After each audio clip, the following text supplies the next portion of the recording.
মা তোমাকে দিলাম ফ্লাইং কিস, এই তো আমি ধরে নিলাম, তোমাকেও দিলাম, এই তো আমিও ধরে নিলাম। আচ্ছা বেটা ঠিক আছে তুই যা। আচ্ছা মা ঠিক আছে আমি গেলাম, আমি এখন বাসায় চলে যাই। আরে কালকে তো স্কুলে অনেক মজা হয়েছিল, তাড়াতাড়ি আমাকে স্কুলে যেতে হবে। এই তো আমি স্কুলের কাছাকাছি চলে আসছি প্রায়। কালকে যে পরিমাণ মজা হয়েছে এরকম মজা হলে তো হয়ই। আরে কি ব্যাপার, গাড়িটা এখানে থামলো কেন? গাড়িতে এটা কে? এই যে বেটা কি খবর তোমার? হ্যাঁ আরে আঙ্কেল আমি আপনাকে চিনি না তো। আরে আমি তোমার আঙ্কেল হই।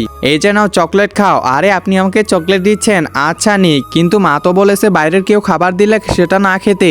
না না আঙ্কেল আমি খাবো না, থাক। আরে বেটা নাও সমস্যা নেই আমি আসি তো। না না আঙ্কেল খাবো না। আচ্ছা থাকেন আপনি। তুই খাবি না তোর বাপ খাবে, দাঁড়া এখনই তোকে ধরতেছি।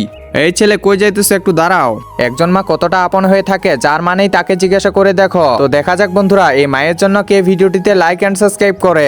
আর যারা মাকে ভালোবাসো না তারা ভিডিওটি থেকে দূরে থাকো। আরে কি ব্যাপার, আঙ্কেলটা আমার পিছনে কি করতেছে? তাড়াতাড়ি দৌড় দিয়ে পালাই। এই তো দৌড় দিয়ে দিলাম, এখানে মাটি আছে, এই যে চোখে দিয়ে দিলাম। আরে আমার চোখে এটা কি দিলা? নেক্সট টাইম যেন এমনটা করতে না দেখি আঙ্কেল।